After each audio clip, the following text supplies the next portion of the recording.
we discuss first what is the general linear equation. Okay, so as a review from our module 1. So your general linear differential equation is in the form of 4.1, equation 4.1. Okay, so we have this one, equation 4.1. So we have this equation. So this is your linear differential equation. When can we say that your equation is homogeneous? Simply, your equation is homogeneous if this r of x given in here is 0. Okay, this r of x in here, this is equal to 0. That is therefore a homogeneous linear differential equation. Take note that this term homogeneous in here is different from what we have defined on module 2. Okay? If you recall on module 2, homogeneous differential equation, first order, that is, we have your terms or all the terms on your differential equation that is on the same degree. Okay? But in here, in this module 4, your equation is homogeneous, okay? If your r of x in here, okay, is 0, okay? How about if this r of x is not 0? If your r of x is a non-zero, okay, that is what you call now non-homogeneous. Okay, for example, this one, okay, this one. As you can see, your r of x is sine of x, okay? This is not 0. This is sine of x. Therefore, your equation in here is a linear non-homogeneous. Okay? Since we have your right side of the equation, or simply r of x, is not equal to 0. That is non-homogeneous. But given this equation, okay, we can see that your right side of the term, or the r of x, is 0. Okay? So therefore, this is a second order linear and homogeneous linear equation. Okay? So that's the difference. So when you say homogeneous, okay, when you say homogeneous again, that is your right side of the term, or right side of your equation is 0. That's simply that is simply the definition. Your r of x is 0.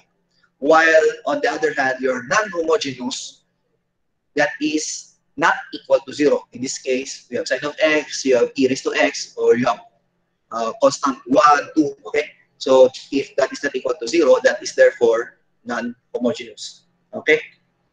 So that is your general linear equation, okay? So if we can now prove that your y of 1 and y of 2 are solutions of the homogeneous equation in 4.2, okay? And then your C1 and C2 are constants, okay? Then therefore, your y, your solution, is y is equal to c sub 1, y sub 1 plus c sub 2, y sub 2. We will use this definition on the next part, part 2. Okay? So this is just pure proving part. Okay? So it is proven, okay, that your statement in here is therefore a solution of your equation 4.2. We will not tackle more on that since this is more theoretical. And medyo ano siya sa math. Ano siya ng math, medyo malalim na concepts na. Okay. And then if in a similar manner, okay, if it can be seen that your y sub I with your I is equal to I2 and up to k, then that is a solution of equation 4.2. And if your C sub I with your I is 1, 2 up to k, so we have this now.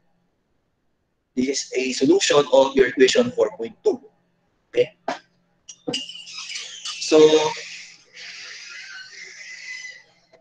So, the expression in 4.6, okay?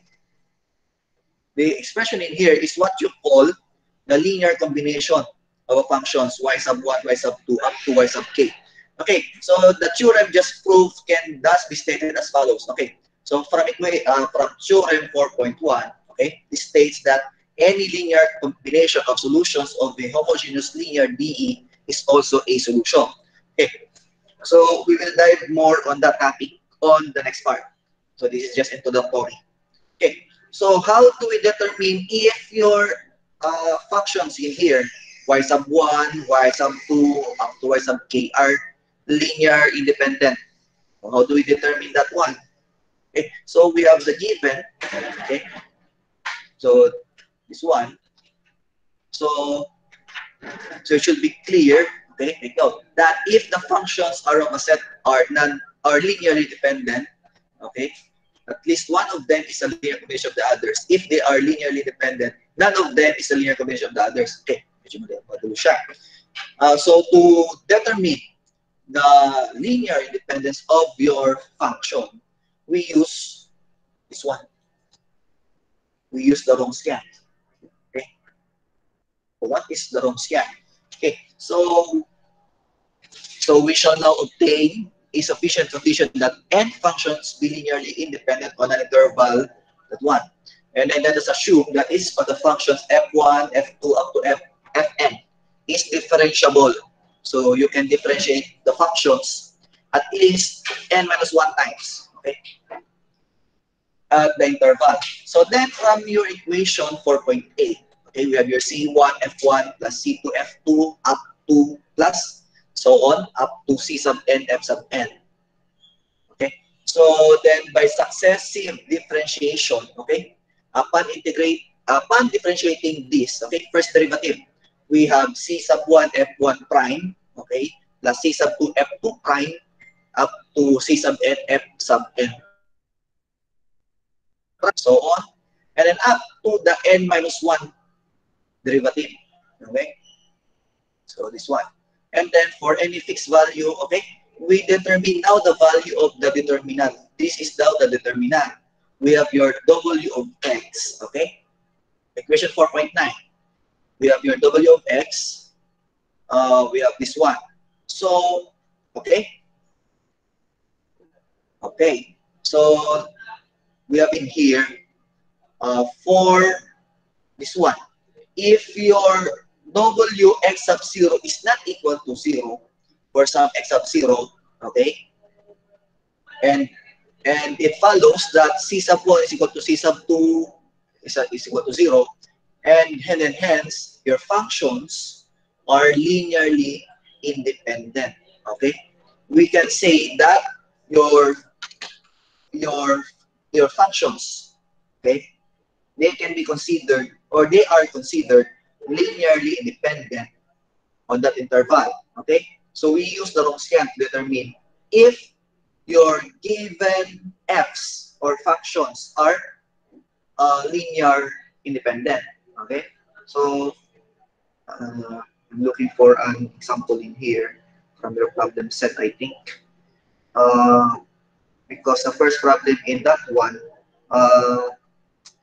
number 1, show that the functions e raised to x, e raised to 2x, and e raised to 3x are linearly independent, while number 2, show that blah blah blah are linearly dependent.